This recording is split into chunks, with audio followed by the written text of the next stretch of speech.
And we are live right now. Okay. Hello, I warmly welcome you to our 65th webinar by the Academy of Space Renaissance International. On this 1st of July in 2024, I'm really delighted that you have come to join us. And my name, I would like to introduce myself. My name is Sabine Heinz. I'm the person responsible for our webinar series and one of the vice presidents of SRI, and also responsible for our art chapter. Our today's special guest is Dr. Frederick Janet. Hello, welcome. Hello. Hello, Sabina. Hello. It's great to be here. Yes, we are happy to have you here. And he will speak about global endeavors for lunar exploration, a collaborative approach to returning to the moon. We are really curious to listen to your lecture. I also would like to welcome Bernard Foyng. He is our president. Hello, Bernard. Hello. So yes, I'm pleased to be here as president of Space Renaissance International.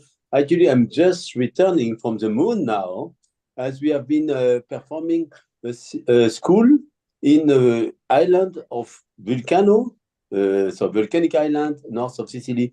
But we went also toward the summit of the Etna volcano that we have explored with some of our Euro Moon Mars young professionals. Some of them are very acquainted to Space Renaissance. This is the next generation of Space Renaissance, the next generation that is going to go to the moon.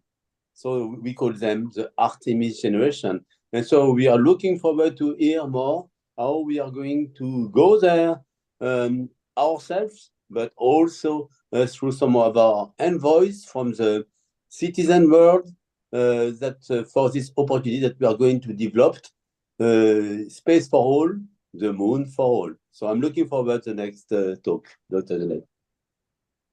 Thank you, Bernard. I also would like to introduce Adriano Ottino. He's our vice president, or one of our vice presidents, and former president and one of the founders of Space Renaissance International. Hello, Bernard. Adriano. Hello, Sabine. Hello, Bernard. Hello, Rick. Yes, I'm very curious to listen to this lecture by Dr. Frederick Genet. He's an expert of the moon and many other things. And yeah, very happy to have you here, Rick. It's great to be here. Thank you. Thank you. And I also would like to welcome our audience. We have people watching from Staffordshire and also from the Netherlands and from different countries. And I would like to introduce Dr. Frederick Janet to our audience. He is a renewed astrophysicist and space technologist, recently dedicated to advancing lunar exploration and development. As a founder and executive director of Expanding Frontiers, he has driven innovations in space and energy technologies. Currently, as a Chief Technology Officer of Lunar Station, he developed critical lunar surface visualization and radiation analysis systems. He previously directed the Center of Advanced Radio Astronomy at the University of Texas, Rio Grande Valley, creating pioneering programs and collaborating with NASA and SpaceX. A board member of the National Space Society, Dr. Janet leads its delegation to the UN's Committee on the Peaceful Uses of Outer Space, promoting international cooperation and sustainable lunar activities. Frederick, the stage is yours. Well, thank you so much, Sabina. It is, as I was mentioning before, it was great to be here. Adriano, thank you so much for inviting me to give this presentation. And so I'm here to talk to everyone about global endeavors for lunar exploration. Basically, when I say we, I mean humanity has their eyes on the moon again. And there is a lot of interest, a lot of activity one way or another. And I hope by the end of the presentation, you get a glimpse of the different things that are going on and why it is I can say pretty well with a lot of confidence that humanity is returning to the moon and hopefully for I'm good. sorry, sorry to What? interrupt you. I'm sorry, We are not live. Rick. I think we are not live. Yeah, there is something wrong, and I have to restart the live streaming. Let me Okay. check No now. worries. Now maybe we can do it now. I'm sorry for that. It's okay. Now Yes, it's I'm reading it again. I think we are, but let me check if we are really live now. No. Now we are live. Now we are live. You see it? Yes. Yes. Shall I start again? Okay. Yes, Shall I Yes. start? I'm sorry Yeah. for that. I thought we were online, but we were not. We were not. So I start again with the welcome. Is it okay Yes, for you maybe in that I short, yeah. introduce Yeah, we do it in short. everyone? And I'm sorry, we thought we are live, so I will go ahead again. Hello, I warmly welcome you to our 65th webinar by the Academy of Space Renaissance International. On this 1st of July, 2024, I'm really happy that you have to come to join us. We have people watching now from Staffordshire, from the Netherlands, and now it works, yes, and from other different countries, from France. My name is Sabine Heinz, and I'm the person responsible for our webinar series and one of the vice presidents of SRI, and also responsible for our art chapter. And I'm really, really happy to welcome our special guest, or today's special guest. It's Dr. Frederick Janet, and he will talk about global endeavors for lunar space, for lunar exploration, a collaborative approach to returning to the moon. Welcome, Dr. Janet. Thank you so much, Sabina. It's great to be here. Yes, I also would like to welcome our president, Bernard Foink. Hello, Bernard. Hello, so a very well-rehearsed welcome. And I'm just returning from the moon, where we were, in fact, on the top of the Etna volcano, near in Sicily, where we have been testing some systems, also in the Volcano Island, some system including sensors, rovers, drones, and also various equipment similar to those that we want to bring to the surface of the moon. And we did that with some of the next generation of Space Renaissance, some students from various countries, as indeed we have to build the workforce of those that are going to travel, work, and stay on the moon, but also those that are going from Earth to support them and are going to develop an economy and a civilization over the Earth and the moon. So welcome, Dr. Jeanette, and looking forward to hear your talk. Thank you, Bernard. Great to be here. Thank you. Thank you, Bernard. I also would like to welcome Adriano Autino. He is one of our vice presidents and former president and one of the founders of Space Renaissance International. Hello, Adriano. Thank you. Thank you very much, Sabine. I'm very happy that we have Dr. Frederick Janet, that is an expert of the moon and many other things. And I think he will teach us, show us some interesting novelties about the lunar exploration, especially in view of the incoming cislunar economy. That's a very exciting thing that is moving the waters everywhere, of course. Yeah, so thank you very much for joining us, and I'm very eager to listen to your lecture. Thank you, Adriano. And I see Bernard broke the code from the moon, from the volcano moon, and you broke the code from Vienna. So, I hope you will get better soon. I would like to introduce Dr. Frederick Jenner to our audience before I give you the floor. He is a renewed astrophysicist and space technologist recently dedicated to advancing lunar exploration and development. As a founder and executive director of Expanding Frontiers, he has driven innovations in space and energy technologies. Currently, as a chief technology officer of Lunar Station, he developed critical lunar surface visualization and radiation analysis systems. He previously directed the Center for Advanced Radio Astronomy at the University of Texas, Rio Grande Valley, creating pioneering programs and collaborating with NASA and SpaceX. A board member of the National Space Society, Dr. Janet leads its delegation to the UN Committee on the Peaceful Uses of Outer Space, promoting international cooperation and sustainable lunar activities. Frederick, the stage is yours. You may share your screen. Excellent. Thank you so much, Sabina. As I said, it was fantastic to be here. It's an honor to be here. Adriano, thank you so much for inviting me to be able to present to this audience. And let's see if the first piece of technology I can work with today will work. Let's see. Can everyone see my slides now? We can see it, and you have to put it in full screen. Very good. Oh, unfortunately, this is the fullest I can get it. Okay, then leave it like it We'll is. leave it. And Yeah, at yes, some point I may learn because I also have the presenter view. But anyway, nonetheless, it's great to be here, everyone. Thank you so much. I want to be talking about global endeavors for lunar exploration. And humanity is going back to the moon, and we're going back to the moon in full force. And a lot of things are evolving and changing. It's not the same paradigms that we were using back in the past in the 50s and 60s or so. Something else is happening. Something else is coming around.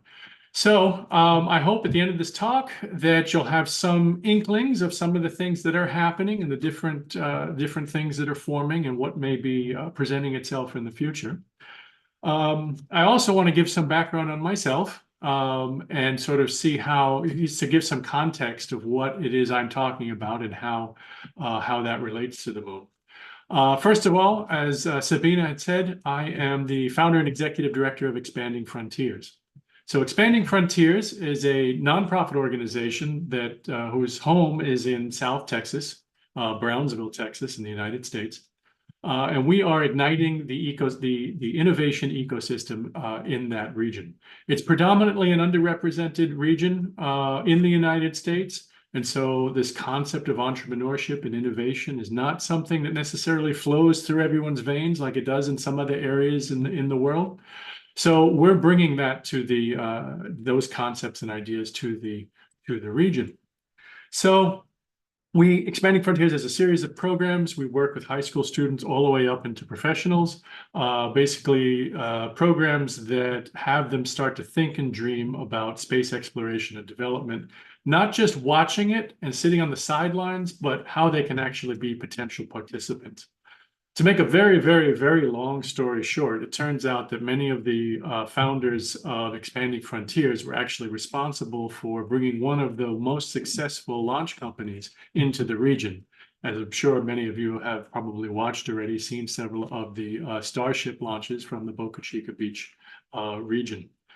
So, I will also mention that Expanding Frontiers works closely with NASA and NASA headquarters to bring entrepreneur training opportunities to aspiring entrepreneurs, both in the region, nationally, and globally.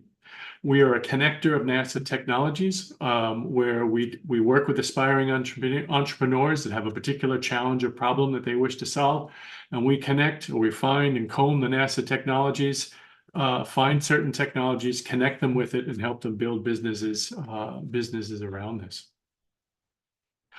I'm also, as Sabina mentioned, I'm also the Chief Technology Officer of a startup company called Lunar Station.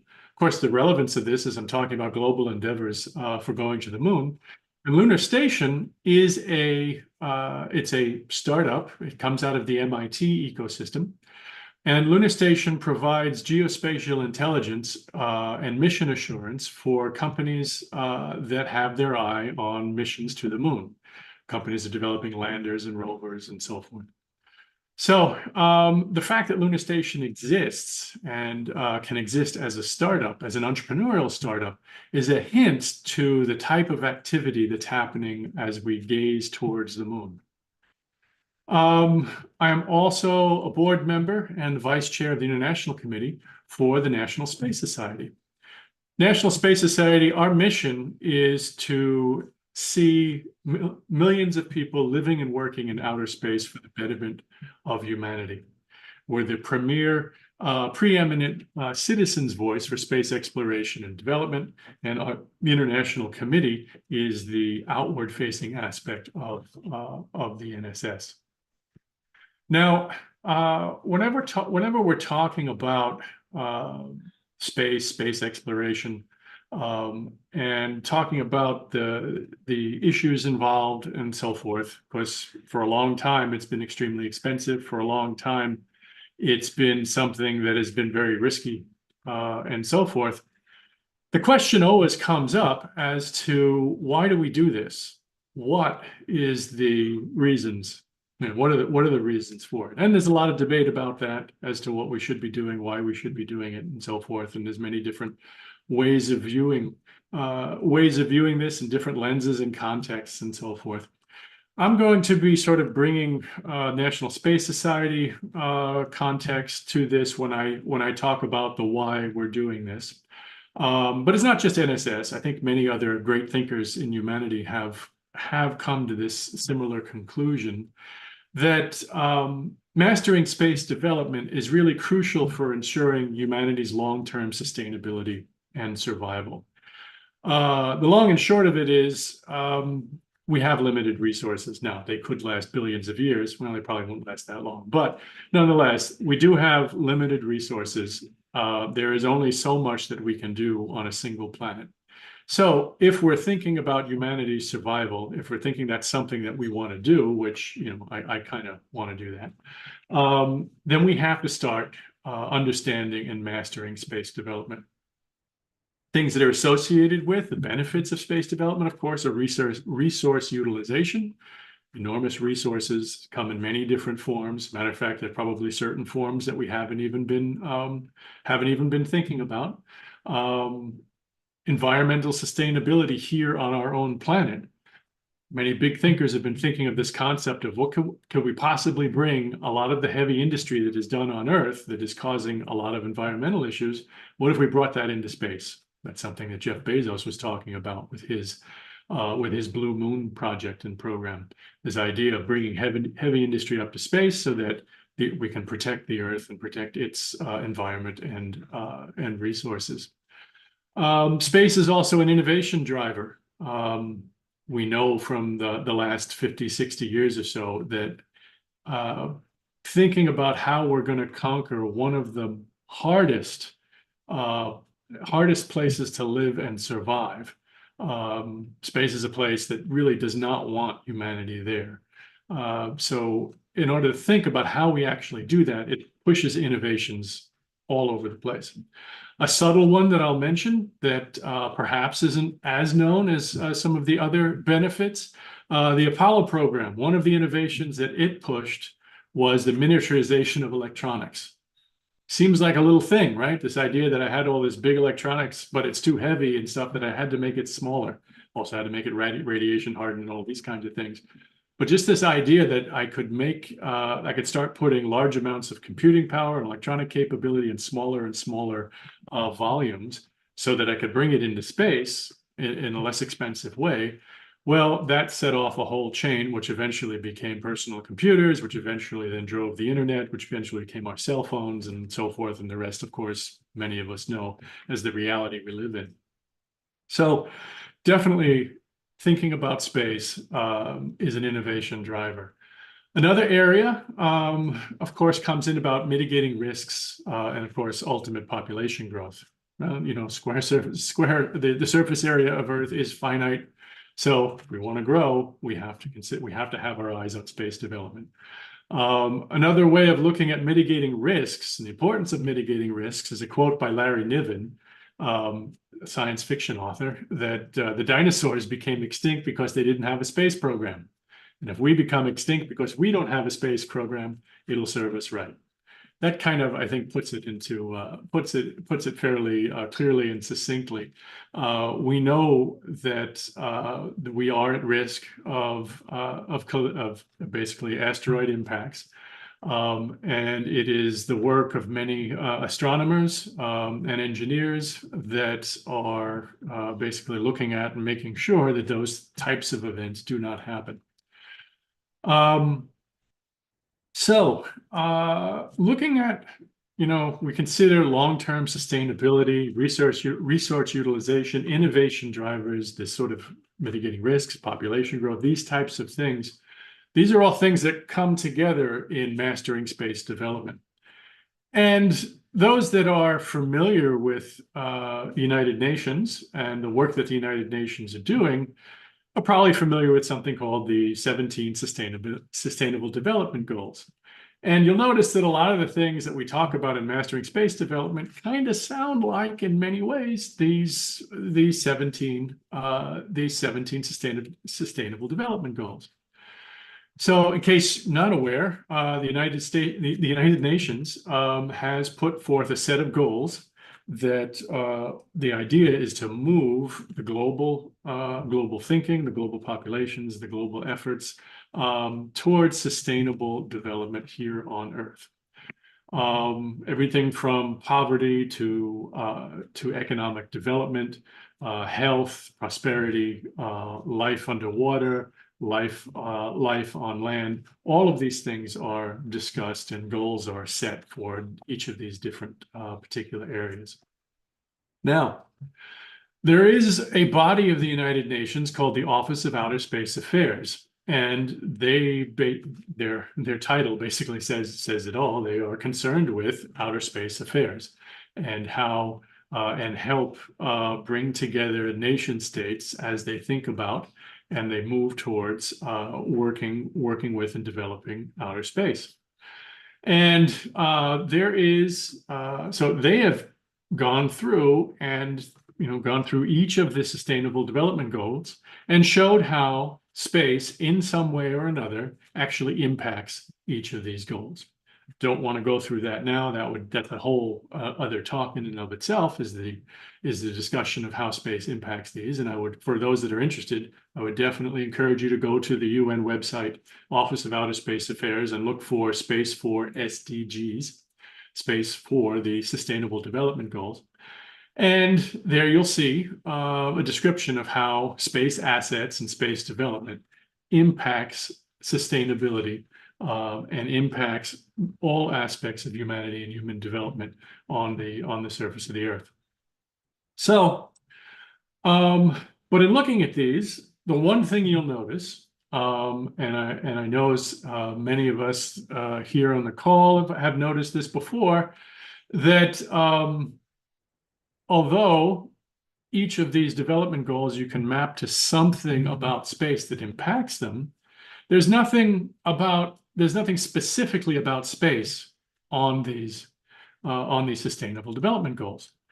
And many of us have been thinking about the fact that, well, space in of itself, it's kind of like undersea and on land. It is the next frontier, excuse the overused metaphor, but it is an area where humanity is moving into.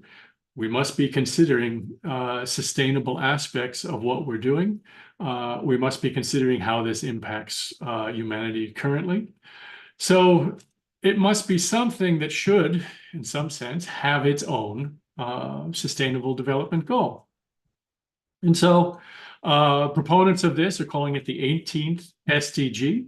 And the National Space Society and SRI, Space Renaissance, have been advocating for this next this other sustainable development goal. Space for all is kind of the shorthand for it. So basically, the idea is this proposed 18th SDG, Space for All on Earth and Beyond, where we're talking about the development of space and that it can be considered something that has to be done sustainably and something that has to be done for the benefit of all humanity. Now, That is, of course, a general statement about space development, and there's a lot about space development. But if we're going to do this, and if we're going to move forth out into the solar system, and really start seriously considering space development, no matter how we come to it, no matter how we think about it, the moon is going to be our first step. It's going to be the first. It's going to be the first celestial body, other than the Earth, that humanity attempts to develop in a way for long-term populations living and working on a body other than the Earth itself. So when we talk about the 18th SDG in Space for All, the moon is, in some sense, the first ideal platform to be you could consider it a test bed. Some will consider that it's a test bed for before, or a launch pad before we go somewhere else. Or it's considered its own thing to be developed and have its own economy. Both of those, I think, are equally viable. But either way you look at it, the moon has to be the next real step in our development of in our expansion of humanity. So we can start to look at a little bit more deeply why we're going to the moon. And probably each and every one of these is their own talk, and then perhaps their own several talks. And I've kind of ordered them in kind of what I think are, in some sense, ordered from current capabilities and practicality, all the way to more longer-term visions. So, of course, there's the scientific research and discovery, and as we'll talk about a little bit, that's exactly what is meant by scientific research and discovery on the moon has been evolving to a point now that people are seriously considering having installations on the moon and on the far side of the moon that are actually observatories or have a particular scientific purpose, not necessarily focused on the moon, but more using unique resources from the moon to be able to further scientific research and development. Whoops. Sorry.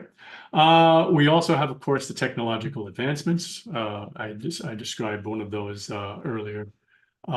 We can't get away from strategic and geopolitical interests. They'll always be there. We have to understand that. The moon happens to be, it is considered the ultimate high ground. It is something that, for geopolitics, it is something that is being considered. And, we have to take that in stride. But more positively, there is the international collaboration and peaceful uses of space that the moon and the moon development and collaborative moon development is going to help bring out. Of course, the moon is an inspiration, and education is an inspiration, and helping to educate the next generations. We talk about the Artemis generation, the current generation that is really going to see the benefits of the exploration and development of the lunar surface. And of course, we have resource utilization and economic opportunities. They're kind of tied together. This is sort of the more exciting areas of development that we're all looking to see happen. Areas of hot debate as to what exactly is there, what is considered a lunar resource. Of course, we rare earths, of course, always come up. Rare earth minerals are something. It's because they're for various reasons may be easier to develop and have on the moon. Of course, there's resource utilization for the development of projects that are already in space is an important aspect of this. In other words, we don't want to keep bringing stuff up from Earth. We want to be able to utilize existing resources. But then there's also there are resources that on the moon that we're just going to discover and realize as a resource. And a recent one that I find very interesting. Well, before I get to that, one, of course, is the low gravity. And we're still learning what we can do in low gravity. But that's been there. But one I think that is a relatively new resource that hasn't necessarily been fully capitalized on, but there are groups and there are startups that are looking at this. Have to do with the fact that there are regions that are very cold, and there are regions that are permanently cold. on the surface of the moon, much colder than areas that you can easily get to on Earth.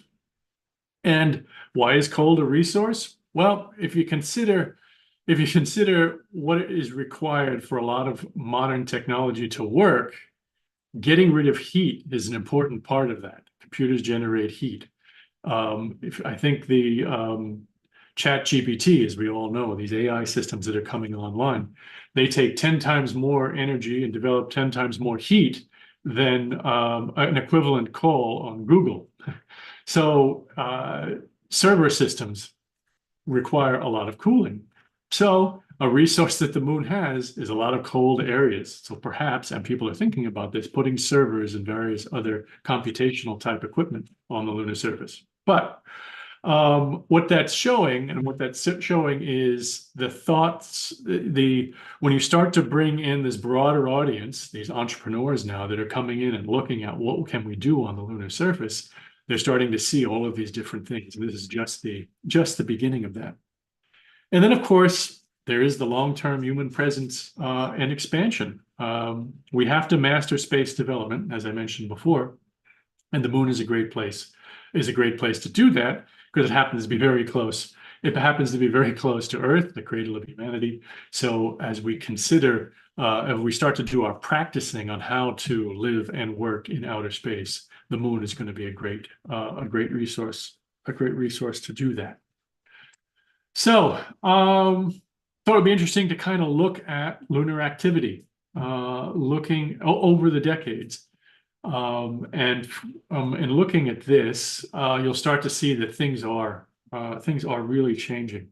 So 1950s, it's kind of the beginning of this. This was the dawn of the space age. We had 14 missions, 2 were successful. That's 14% success rate. And we had 2 groups working on this. They were, of course, state parties. They were the United States and the Soviet Union. The 60s, we had 55 missions. That was kind of, in some sense, a golden age. 44% success rate, but still 2 groups. Now, I put out the success rates kind of for a particular reason. I think we're getting, although because we're seeing lunar missions, but space missions and space, especially in the past 20 years or so, we've been used to them being very successful. And in some sense, because of the way they were being driven by state parties and state groups, they had to be successful. And so they would be very costly and they'd be very rare. And innovation would be very slow. Innovation back in the 50s and 60s was much faster. And I will make the bold statement that, and we've heard this before, in order to increase your success rate, you have to increase your failure rate. And they were doing that back in the 60s, the 50s and 60s. You know, they had less than a 50% success rate on these lunar missions, but they kept at it and they kept going. In the 1970s, we had 20 missions. 15 of them were successful. We're still up at a 75% success rate. Then, of course, we saw the 80s. For various reasons, the moon was forgotten. There were no missions. Nothing went in that time frame. Started to pick back up in the 90s. We had 2 groups. The United States continued the effort, but now we have Japan coming in. They were 100% successful, but there were only a few missions. Similarly, in the 2000s, 6 missions, also 100% successful. We started to get more groups. Now, it depends on how you want to count. I'm saying groups rather than states because, you know, if I were to count the European Union, that would probably be more like 25 states. But nonetheless, you get the idea. We're starting to expand. Lunar exploration is not just in the hands of a few, of a small number of groups. The groups that are interested in it are starting to grow. 2010s, we saw 11 missions, 90% success rate. Okay, we're starting to pull back from the success rate. USA, China enters the mix. Israel and India also enter the mix. Now we're at the 2020s. This is where we are now. So far, we've had 10 missions and we've had 5 successes. Now, again, from an entrepreneurial point of view, I think this is fantastic. Our failure rate is increasing, which means our innovation rate is going to start to increase. And we're going to start to see things really change. So far, there have been different groups, not just the state parties. Okay, US, Russia, China, South Korea and Japan, United Arab Emirates as well, and India were all involved in that. But then we started having these entrants like iSpace, private company, Astrobotics, private company, Intuitive Machines, actually is a public company. I think it might be the only public company that is landing something, that has landed something on the moon. But this is a very different way of looking at space development. It's a very different way of looking at lunar development than it has been in the past. Then we can kind of look at, of course, this decade's not over. And if we look at the missions, if we look at the missions that are not only planned, but planned and funded, there's about 32 missions and about 18 groups. And of those groups, the majority of them are a private company, a startup, if you will. So new names, these new names are coming online. Also different countries as well are coming online. All of them having their eyes on lunar development in one way or another. So we have this global excitement for the moon. I'm happy to say that our failure rate is increasing, and I hope that it continues to increase, because what that's going to do is it's going to drive innovation. And what this is doing now, because we have this global excitement for the moon, what this is doing is it's making us think about the way in which we're doing things. It's making us review these old paradigms and sort of creating new ones.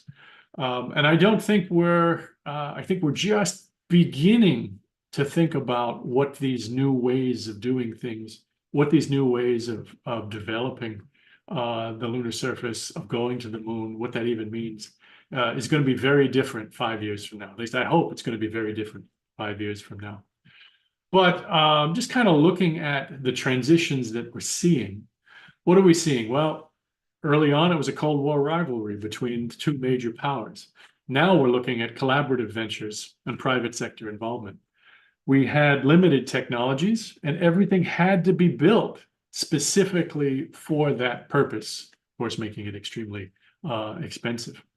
Now there's a lot of existing technologies, and we started to think about what they call commercially available off-the-shelf technologies that could be used in spacecraft development and could be used in launcher development and so forth. We have a whole series of startups that are looking at and developing these technologies, a very different paradigm from before. Previously, it was all about proving human capability. Can we get to the moon? Can we get there? Of course, the main directive of the Apollo engineers back in the day was, as soon as we got the astronauts on the surface of the moon, we're going to get them off the surface of the moon. That's not necessarily the way we're thinking about this now. We're thinking more about, well, how do we utilize that environment for different types of scientific discovery? How do we utilize resource utilization? How do we utilize what's up there? How do we do astronomy from the moon? How do we consider lunar settlement? So we're thinking about living, working, operating on the lunar surface. Previously, we talked about government-driven. The idea was government-driven projects. That's related to the Cold War rivalry, of course. Now we're thinking about commercial opportunities. Now we're thinking about public engagement and using the moon to inspire the next generation. So when thinking about this sort of global excitement, kind of now we can start to think about what are the different renewed groups that are now moving and have their sights on the moon. Well, of course, the two big ones we'll discuss first. We have the Artemis program. This is NASA's big return to the moon, and the plan, of course, is to have in the next say 5 years or so have humans return to the lunar surface. The first woman to be on the surface is one of their goals. This is a slide that was given by Assistant Director of Johnson Space Center Engineering at a kickoff that we had for the NASA Tech Trek program, which is the program that is aimed at connecting NASA technologies to aspiring entrepreneurs. And he was talking about, of course, the Artemis program and the Artemis Accords. Artemis Accords being a document which is reaffirming the Outer Space Treaty, and basically NASA's looking for people, collaborators that would sign on to this operational way of working and moving forward. But of course, the interesting thing is when they talk about who's working on what, and you look at the different groups, the different entities that are working on it, you're seeing this whole ecosystem of space development. Not only are you seeing the big names, billionaires, like Blue Origin and SpaceX, but you are also seeing the much smaller groups and different scales of startups. And this is extremely important because what we're seeing is an actual ecosystem developing. We have China's International Lunar Research Station, the ILRS. This is another international group, an international partnership that is focused on developing, or it's unlike the Artemis Accords, which is in some sense a policy document on how we're going to work together. The ILRS is an actual project, which is to develop this research station on the surface of the moon. As I've mentioned before, there is enormous push for getting entrepreneurs involved, and government agencies are working to do that. And as I've mentioned this before, there's this NASA Tech Trek program, and the first hackathon that we're going to be developing is on the cislunar economy. And I will, by the way, mention that this is open to entrepreneurs around the globe, and it's going to be held hybrid. So anyone that is interested in exploring the cislunar economy and understanding how to, and potentially developing technologies for the cislunar economy, I invite you to join. Another very interesting thing that is happening, it's happening at the UN, at the Committee on the Peaceful Uses of Outer Space, is that there is a proposal for an action team on lunar activities.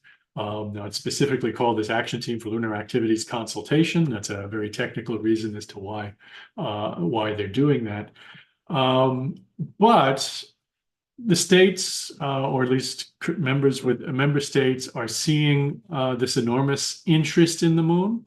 They also understand that it is important to do this in a collaborative way in order to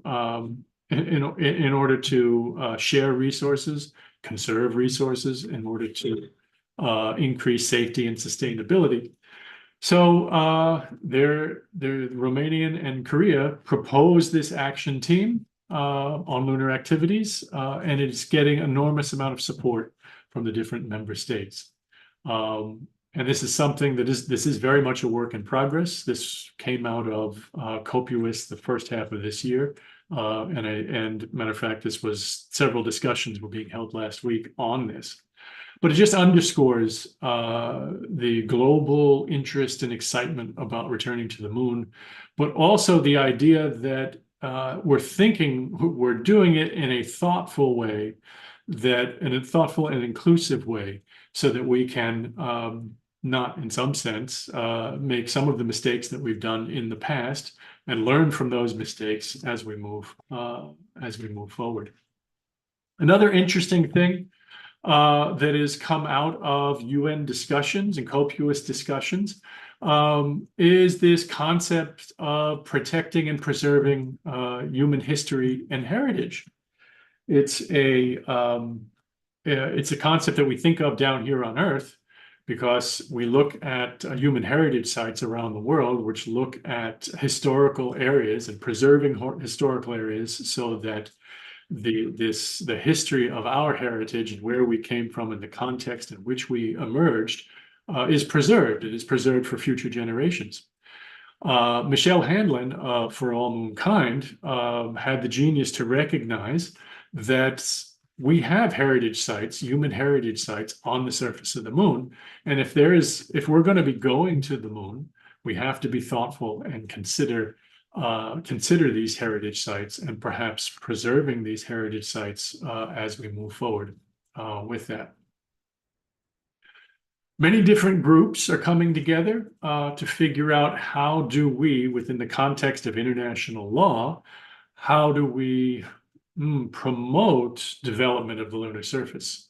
How do we promote entrepreneurship and development when we have things like the Outer Space Treaty, when we have things in place like various international laws? I want to say the Moon Agreement, but of course the Moon Agreement is not ratified by all countries, but nonetheless, there's definitely a lot of thinking about policy moving forward. And so there are these different cooperative efforts. I'm showing one of them here. It's developed by Michael Castle-Miller and Hoyt Davidson of the National Space Society, looking at giving some serious thought about how would you be able to raise the appropriate amount of investor capital and move forward with entities that can help develop activities in a sustainable and shared way that enforces rules, has shared infrastructure, and so forth. So these discussions are emerging and coming out. I definitely urge people to have a look at things called Lunar Development Cooperative. Within academia that has been typically focused on the scientific aspects of lunar exploration, they're beginning to put together and understand the need for systematic studying of lunar resources. And so there are groups coming together that are thinking about lunar resources the same way a mining company would think about Earth and terrestrial resources. In other words, thinking about, where are they? How do I find them? Do they actually exist in a practical sense? And so there are groups coming together that are looking at developing or putting together these, in some sense, sort of lunar resources prospecting campaigns. It's coordinated effort, an international coordinated effort. So we're going back to the moon. There are many efforts that are in place, both on the technological side that are bringing us back there, both on the geopolitical side and from an economic and entrepreneurial side. And then there are also groups that are working to try to understand in a very serious way how the right policies can be put forward and how we take the right steps as we expand out into this first celestial body that humanity would be developing.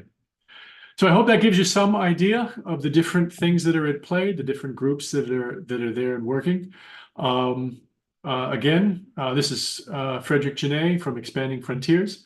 And I will, of course, mention that we are going to be holding in mid-July a NASA-funded Cislunar Economy Hackathon that is going to connect aspiring entrepreneurs to technologies that could help develop the lunar economy. And I definitely, those that are interested, urge them to have a look, even sign up, and you may find yourself to become a lunar entrepreneur. So with that, thank you very much. Thank you very much, so much for your interesting and nice lecture and profound lecture. Could you stop sharing the screen, please? Certainly. Yes. Is it going to happen? I'm trying to do it. Did it work? Uh-oh. Aha. Oh, yes. Very good. Yeah, and I guess Bernard will have the first question for you. Okay, thank you.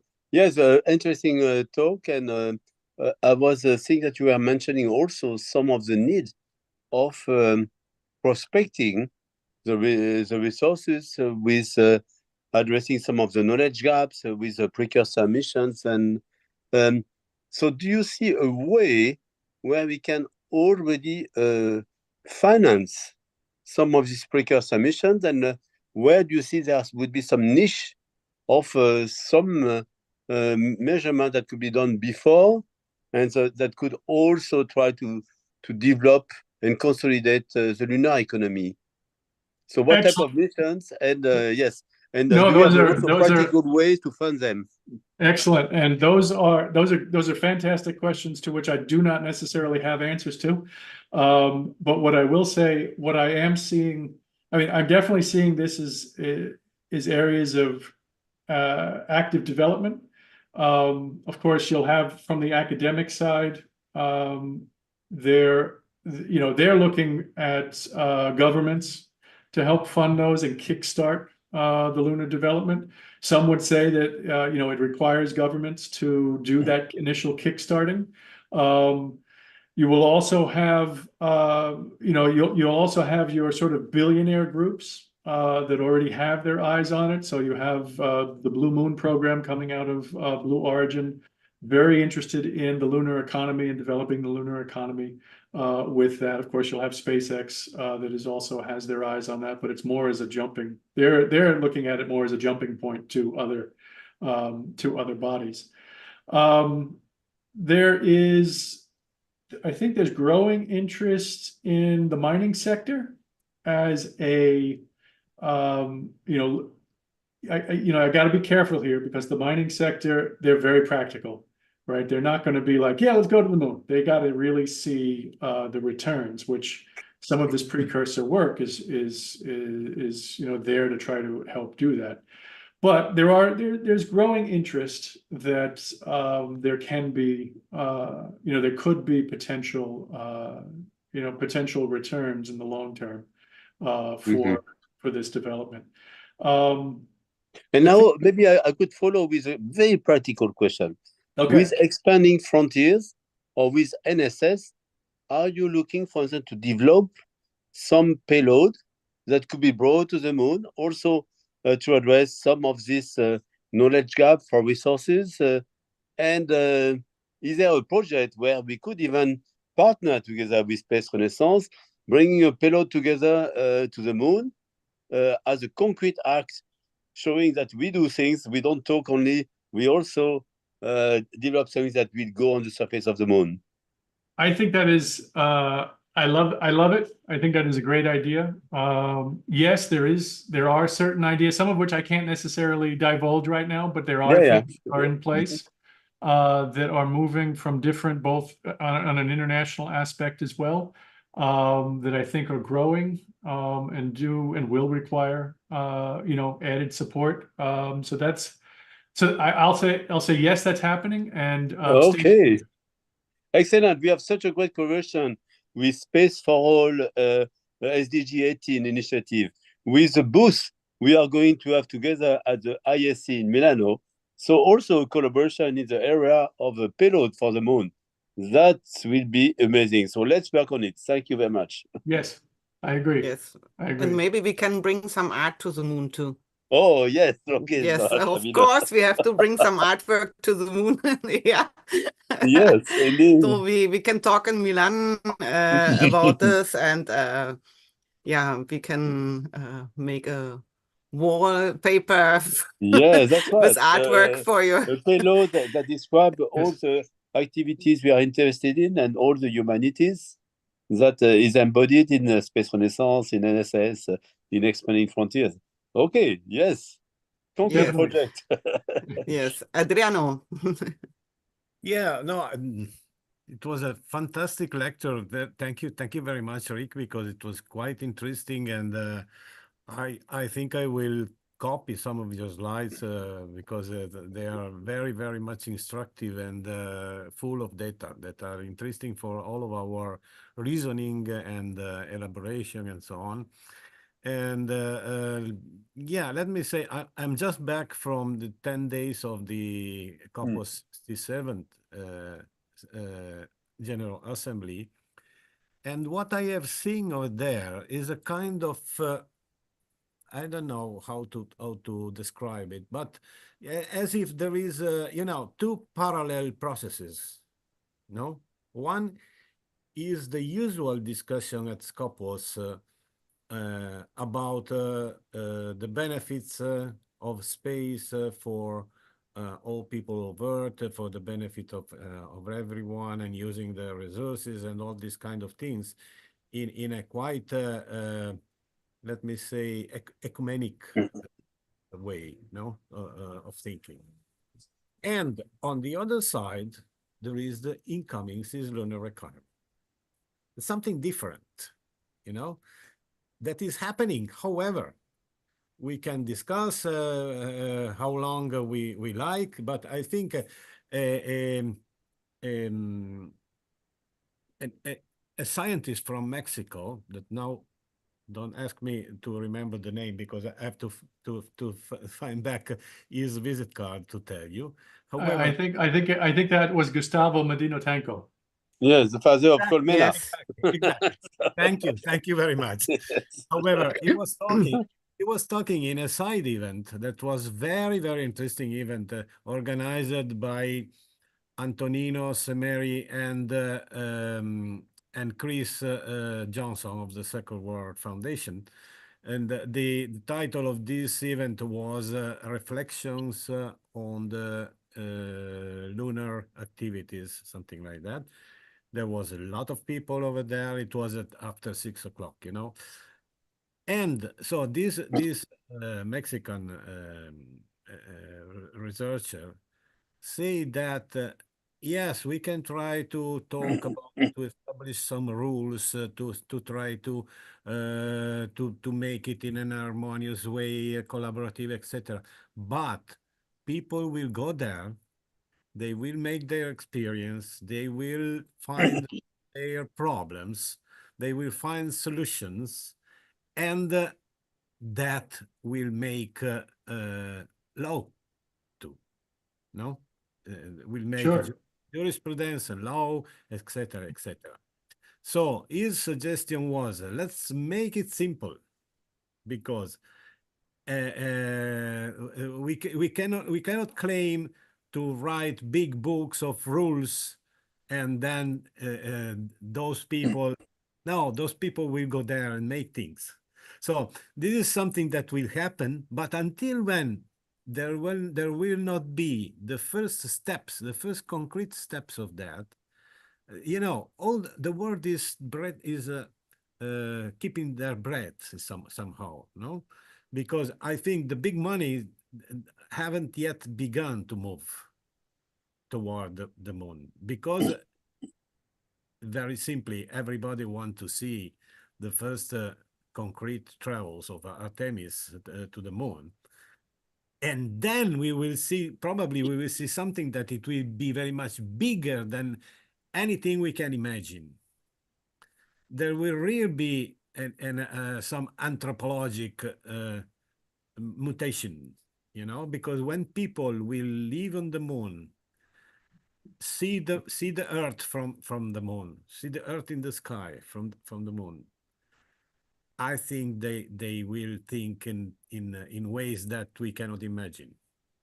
That will be very much different. And even if their bosses on Earth will say, you have to compete, you have to be first, you have to do that, but people will see the Earth in the sky.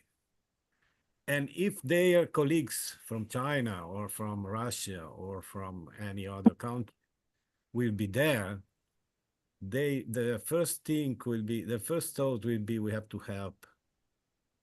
We have to help them because we are here and the Earth is there.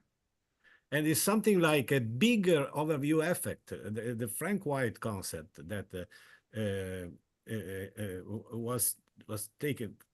had origin from the astronauts orbiting the Earth, no? That saw the Earth down and understood that it's a small planet and we should be all together and not be fighting and all these kind of things. I think this effect, when it will be not only the overview effect from orbit, but it will be a bigger overview effect from the moon.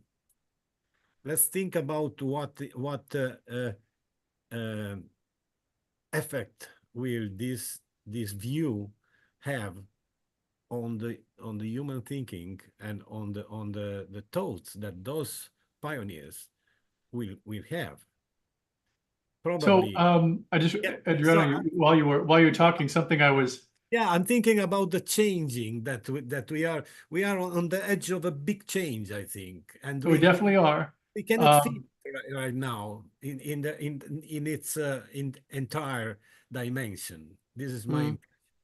no, I definitely agree. One thing though, and I've seen this, I've seen this in scientific work.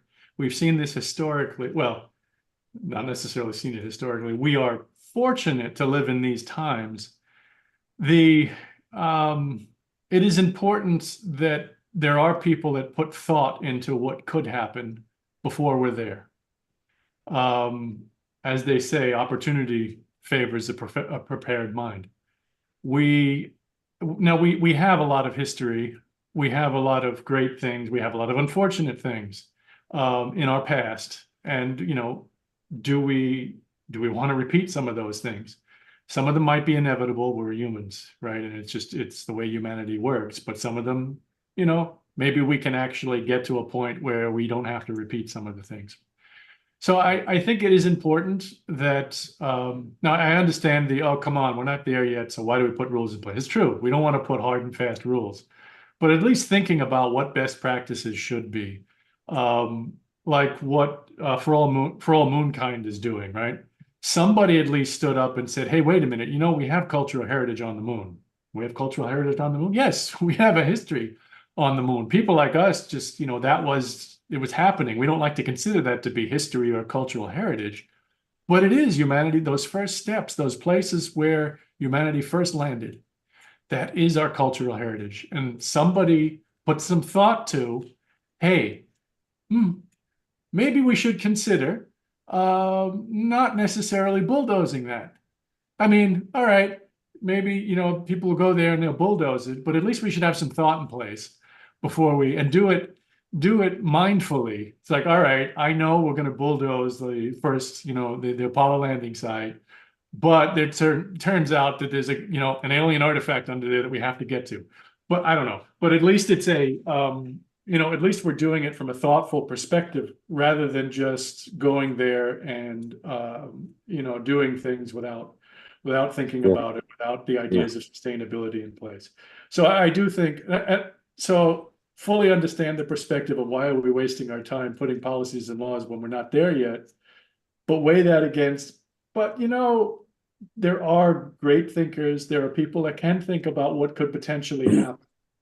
Let's put some thought in it so that if we make mistakes, we're doing it with knowledge and not doing it accidentally. That's Yes.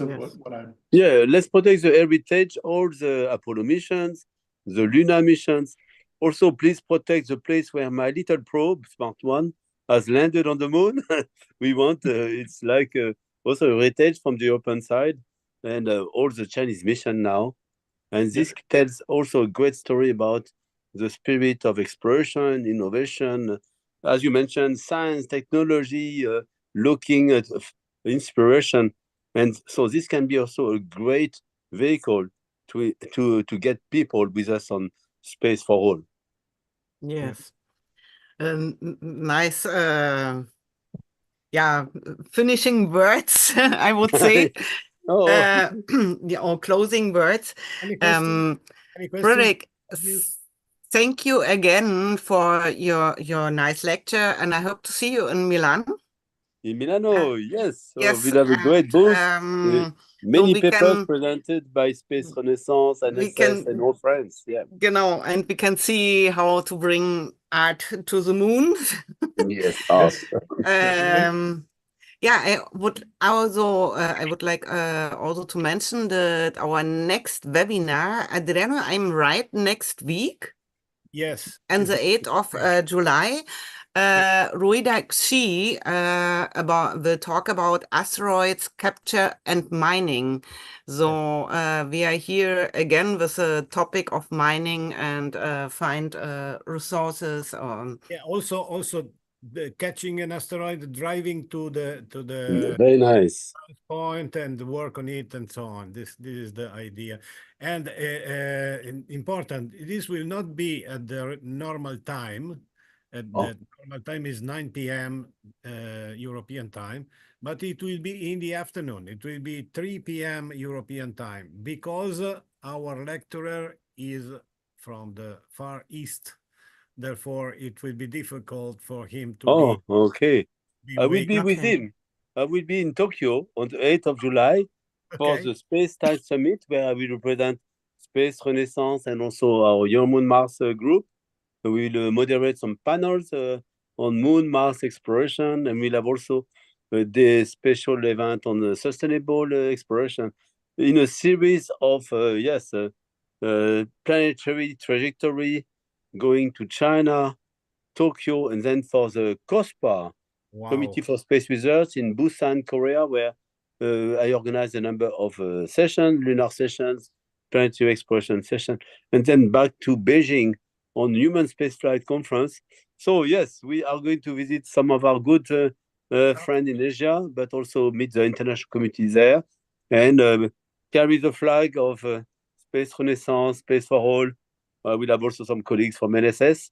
So yes, looking forward also to expand so what we do and share it with our colleagues worldwide. Yes. Okay. I also would like to mention that we are a non-profit organization. So if you like to support us, Adriano will put the links into the chat. Yeah, you can join SRI. You can support us in many other ways. Also become a member of SRI. So Frederick, if you are interested to become a member of SRI, we invite you. Thank you. Thank you. And Yes, welcome. you would be welcome, and you are welcome. And we have many interesting talks. And in our webinar series, we have in our academy, we have many interesting Like committees. committees. So if you are interested in joining a committee or open a committee, so feel free. Excellent. Yes, and we would like to have you again here as a speaker, maybe in 1 or 2 years, so we I would can love see to. the Even results, before. of you. Why so distant? Even before. Even before, yes. Exactly, yeah. Genau. So Good. thank you very much for being with us, to the audience for joining us, and I wish you all a nice evening, and we see you next week. I hope so. Okay. All the best. Bye. Thank Ad you, everyone. Astra. Adunam. Ad Lunam, yeah.